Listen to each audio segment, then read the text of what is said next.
Assalamualaikum warahmatullahi wabarakatuh. Bagaimana anak-anak pagi hari ini? Sehat semuanya? Alhamdulillah.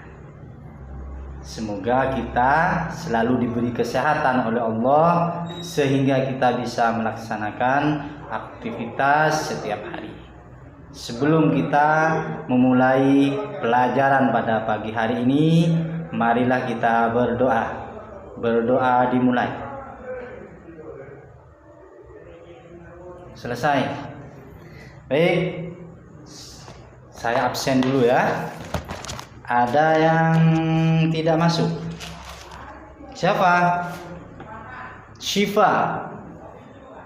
Kemana Syifa? Oh, sakit. Sudah beli surat?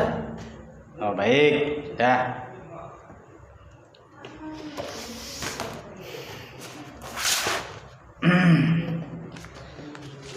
Sekarang berdiri semuanya. Berdiri. Nah. Sekarang kita menyanyikan lagu Indonesia Raya. 1, 2, 3.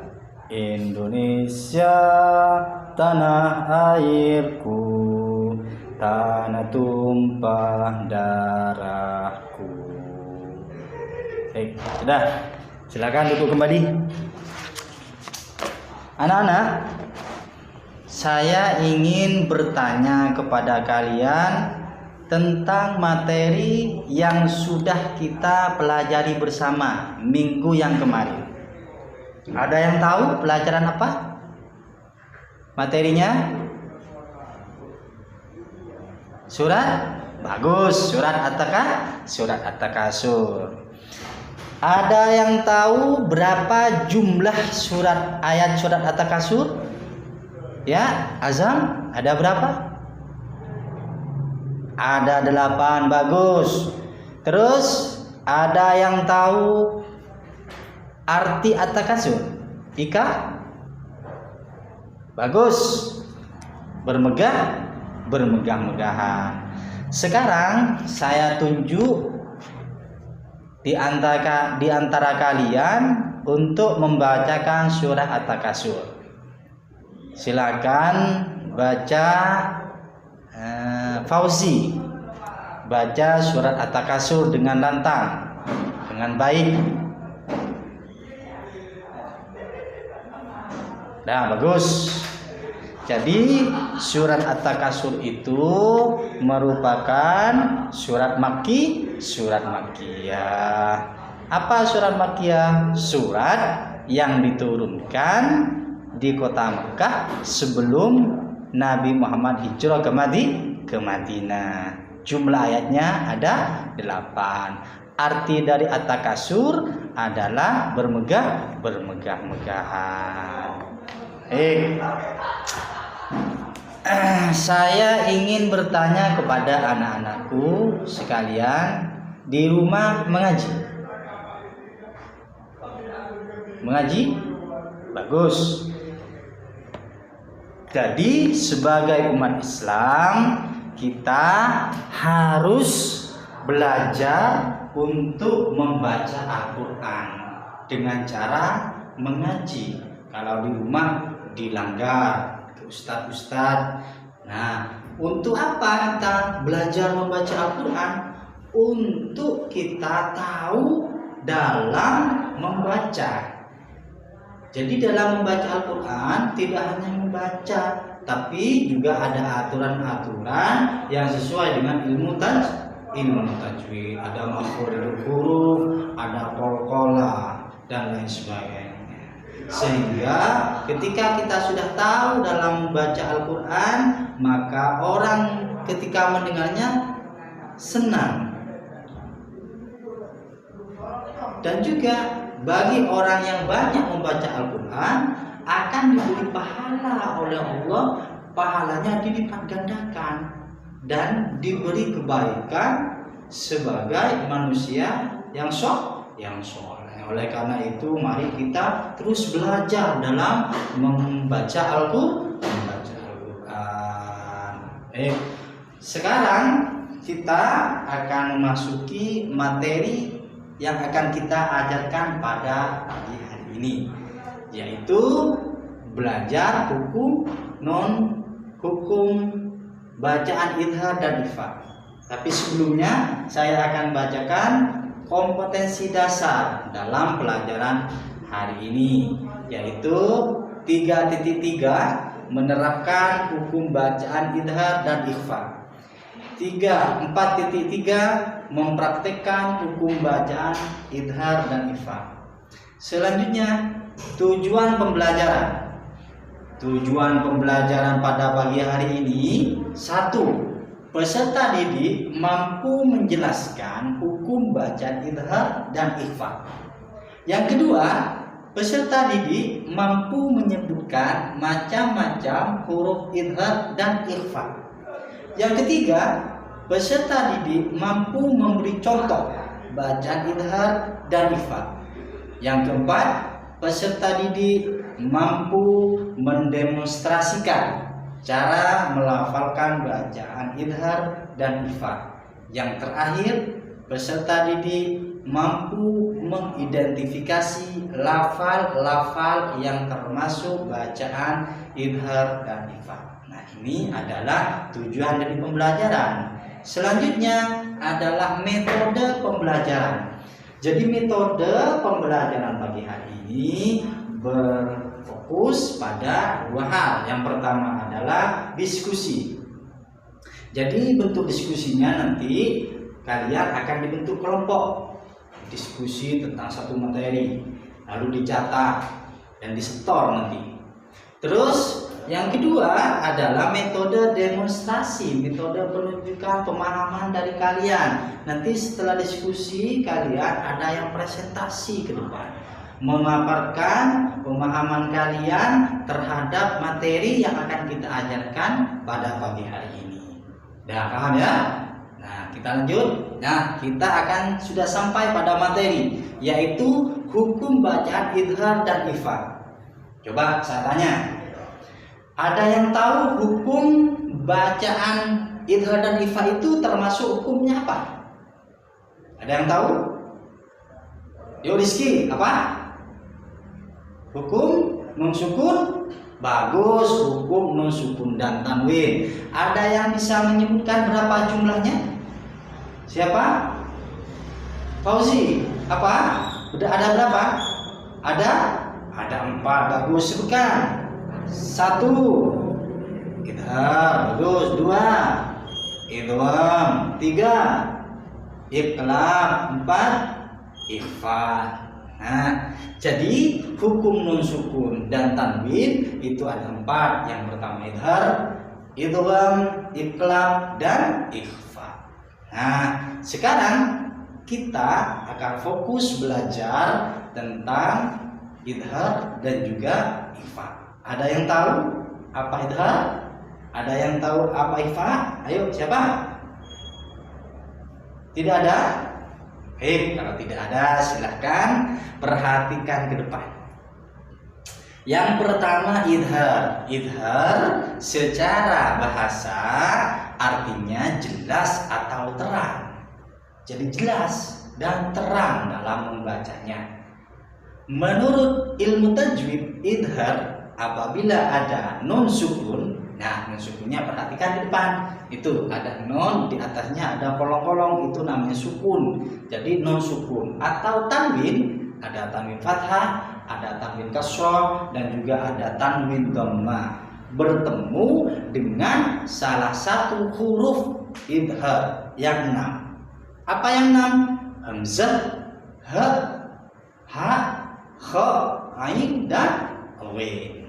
Cara membacanya jelas tanpa mendengung. Nah, selanjutnya ke-6 huruf di atas disebut juga dengan huruf kholqi. Kenapa dibaca huruf kholqi? Karena makhraj huruf-huruf tersebut dari tenggorokan. Jadi tempat keluarnya huruf yang 6 tadi adalah tenggorokan. Karena huruf idhar itu mempunyai huruf khalqi, maka idhar dinamakan idhar khalqi. Faham ya?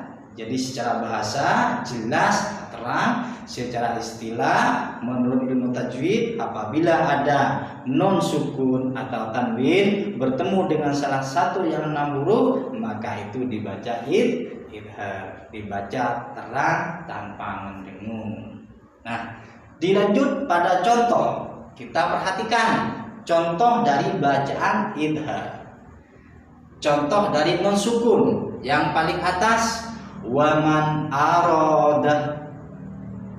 Perhatikan alasannya kenapa dibaca idhar, karena non sukun bertemu dengan hamzah, maka dibaca dengan idhar khalqi. Jadi alasannya kenapa waman arodah itu dibaca idhar khalqi, karena non sukun bertemu dengan hamzah. Yang paling bawah tanwin bertemu salah satu huruf idhar. Coba perhatikan yang paling bawah, wasi'an hakimah. Coba ada yang tahu alasannya kenapa dibaca idhar khalqi? Ya, Azam, kenapa? Karena tanwin bertemu dengan ha. Bagus, tepuk tangan untuk Azam. Nah, jadi wasi'an hakimah itu dibaca idhar karena tanwin fathah bertemu dengan huruf ha. Ha adalah huruf idhar, maka dibaca terang tanpa mendengung. Nah, sebelum kita beralih kepada ifa, ada pertanyaan? Ya, silakan Rizky, apa pertanyaannya? Oh ya, jadi Rizky bertanya, di dalam Al-Quran dia menemukan kata dunya, padahal ia itu bukan huruf idhar. Kenapa dibaca terang? Nah, alasannya itu dinamakan idhar wajib. Kenapa? Karena nun mati bertemu dengan ya dalam satu kata atau kalimat, maka dibaca idhar wajib atau idhar mutlak. Ada lagi? Tidak ada? Baik, silahkan kita lanjutkan pelajaran pagi hari ini ke ikhfa. Jadi ikhfa menurut bahasa artinya samar. Dalam pengertian ilmu tajwid, ikhfa itu adalah apabila ada nun sukun atau tanwin bertemu dengan salah satu dari 15 huruf, yaitu yang terkumpul dalam lafaz sifdasana, kamjadasah, suqadasana. Nah, itu. Jadi rinciannya adalah ada huruf ta, ada huruf ta, jim, dal, adzal, zai, sin, shin, shad, dad, to, dha, fa, qaf, dan kaf. Cara membacanya adalah samar antara idhar dan idgham. Jadi di tengah-tengah. Ini samarnya di tengah, tanpa tidak terang dan juga tidak mendengung. Jadi di tengah-tengah ikhfa ini. Nah, sekarang contohnya, contoh baca ikhfa. Yang paling atas contoh dari non sukun. Afa anta takunu. Nah, di situ ada non sukun bertemu dengan ta. Ta adalah huruf ikhfa. Maka afa anta takunu itu dibaca ikhfa karena non sukun bertemu dengan ta. Di bawah tanwin bertemu salah satu huruf ikhfa. Contoh yang paling bawah, khalqan jadida. Nah, alasannya karena tanwin fathah bertemu dengan huruf jim, maka itu dinamakan huruf ikhfa. Oke, sampai di sini ada pertanyaan? Kalau tidak ada, sekarang kita melanjutkan kepada langkah selanjutnya, yaitu menerapkan bacaan idhar dan ikhfa. Nah, di sini kita akan berdiskusi mencari bacaan idhar dan ikhfa. Nah, sekarang saya akan membentuk kelompok. Dari masing-masing kalian akan dibentuk kelompok. Baik ya, saya bentuk kelompok. Baik, sudah terbentuk kelompoknya. Sekarang sudah ada 4 kelompok. Jadi tugasnya tiap-tiap kelompok adalah mencari bacaan idhar dan juga bacaan idgham yang ada di dalam surah ini. Dan juga nanti ditulis alasannya. Jadi harus didiskusikan. Kenapa ini dibaca idhar? Kenapa ini dibaca ikhfa? Jadi didiskusikan, hasil diskusinya ditulis, lalu nanti kalau sudah selesai disetor ke depan. Paham ya? Silakan sekarang dikerjakan. Terima kasih. Baik, yang sudah nyetor sudah selesai semuanya. Sekarang langkah selanjutnya adalah saya mempunyai LKPD, lembar kerja peserta didik. Jadi di sini akan ada soal yang harus dikerjakan, didiskusikan oleh kalian semuanya untuk nanti dipresentasikan di depan, dibaca di depan apa hasil diskusi dari LKPD ini. Nah, oleh sebab itu, jadi sekarang masing-masing kelompok nanti saya akan kasih LKPD-nya dan juga nanti didiskusikan, dicatat apa saja yang ada dalam LKPD ini, jawabannya apa saja.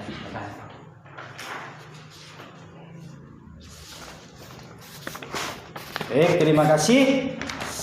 Sekarang selanjutnya adalah presentasi dari masing-masing kelompok. Jadi tiap kelompok nanti ke depan, perwakilannya ke depan untuk presentasi. Jadi hasil diskusi tadi dipresentasikan ke depan dan lalu akan dikomentari oleh peserta kelompok yang lain. Nah, silakan sekarang saya panggil kelompoknya Azam. Silakan baca di depan. Bagus, silakan komentari. Ya sudah selesai, silakan ganti lagi kelompok yang lain. Ah, bagus, silakan. Nah, udah. Terima kasih. Jadi kita telah menyelesaikan pembelajaran hari ini dan saya mengharap kepada anak-anakku sekalian di rumah dipelajari lagi, karena minggu yang akan datang saya akan tanyakan tentang materi hari ini, idhar dan juga ikhfa, dan juga dipraktikkan ketika kalian membaca Al-Quran, sehingga ketika kalian sudah terbiasa mempraktikkan hukum bacaan idhar dan juga ikhfa, maka kalian akan terbiasa membaca Al-Quran dengan baik. Nah, oleh sebab itu saya mengharap minggu depan lebih semangat lagi dalam belajar. Sebelum saya tutup, silakan baca doanya. Selesai. Baiklah, saya akhiri pertemuan pada hari ini. Semoga bermanfaat.